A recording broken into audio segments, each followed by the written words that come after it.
Pensemos en la era de la primera globalización. Había dos gigantes que dominaban el mundo, pero lo hacían de formas completamente diferentes. Por un lado, el Imperio Español, que se extendía por varios continentes con el poder de la conquista. Por el otro, el Imperio Chino, que era el centro productivo de todo el planeta. Esta es la historia de cómo sus destinos se cruzaron y de quién fue en realidad la verdadera superpotencia económica. A ver, el Imperio Español tenía algo que nadie más poseía: las increíbles minas de plata de las Américas. De ahí salió el famoso Real de A8, que se convirtió, básicamente, en la primera moneda global. Con ella se pagaba todo, desde Sevilla hasta Manila. Eran, sin duda alguna, el Banco del Mundo. Y aquí viene la pregunta del millón. ¿Ser el Banco del Mundo te convierte automáticamente en la mayor potencia económica?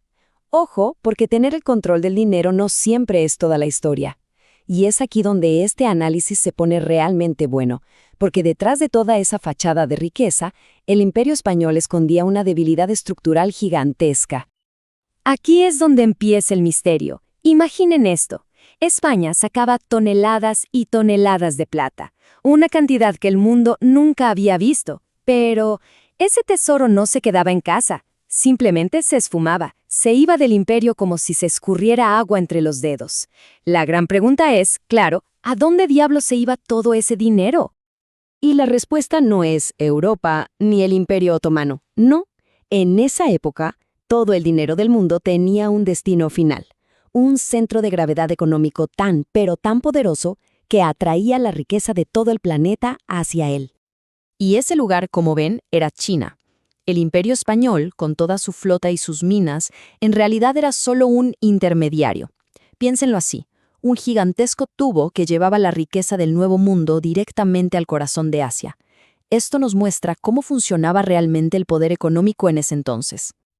Ok, vamos a desglosar esto. Para entender por qué pasaba este fenómeno, primero tenemos que ver la brutal diferencia de escala entre los dos imperios. Y la verdad es que ni siquiera jugaban en la misma liga. Miren estos números, porque son una locura. Hacia el año 1600, la población de China era varias veces mayor que la de todo el Imperio Español, incluyendo América. Y con el tiempo, esa diferencia solo se hizo más y más grande. Solo con esa cantidad de gente, el Producto Interno Bruto de China ya era, inalcanzable. Para que quede más claro, 5-1. Imaginan por cada persona viviendo en el gigantesco Imperio Español, había 5 en China. Era una ventaja demográfica y económica simplemente abrumadora. No había forma de competir con eso en esa época. Y ojo, que no era solo un tema de cuánta gente había. China era un bloque, una unidad política y económica súper cohesionada. Tenían el Gran Canal, que era como la superautopista de la época, conectando un mercado interno gigantesco con una eficiencia asombrosa.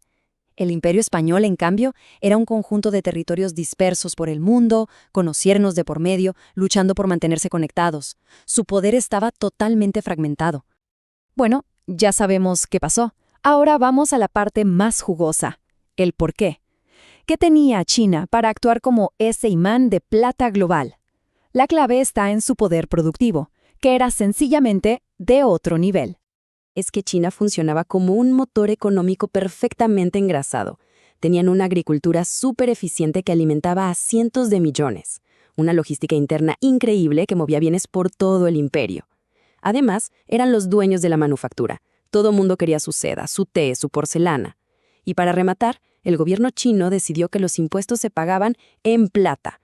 Esto creó una necesidad estructural, un hoyo negro que absorbía todo el metal que España podía sacar.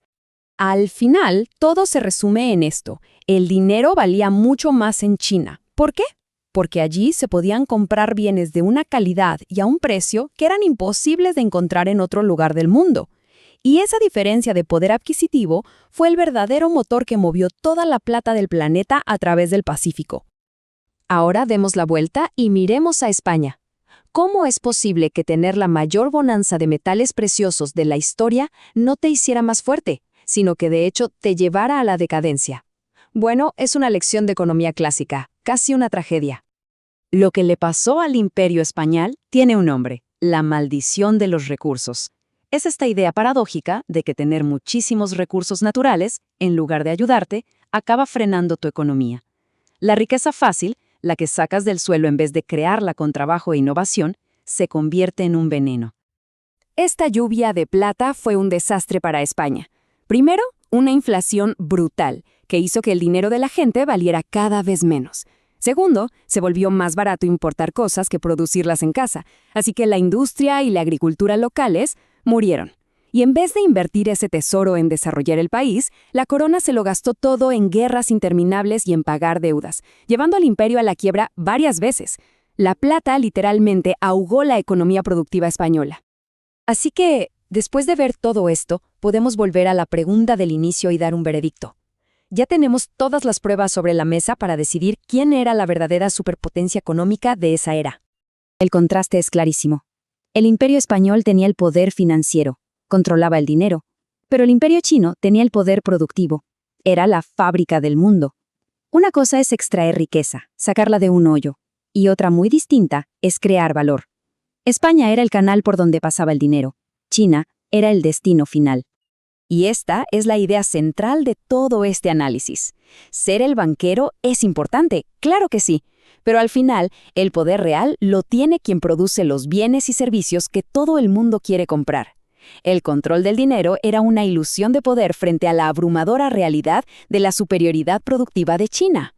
Y toda esta historia nos deja con una pregunta fundamental que sigue siendo súper relevante hoy. Nos obliga a reflexionar sobre la verdadera naturaleza de la riqueza. ¿Es más importante ser el banquero o ser el constructor?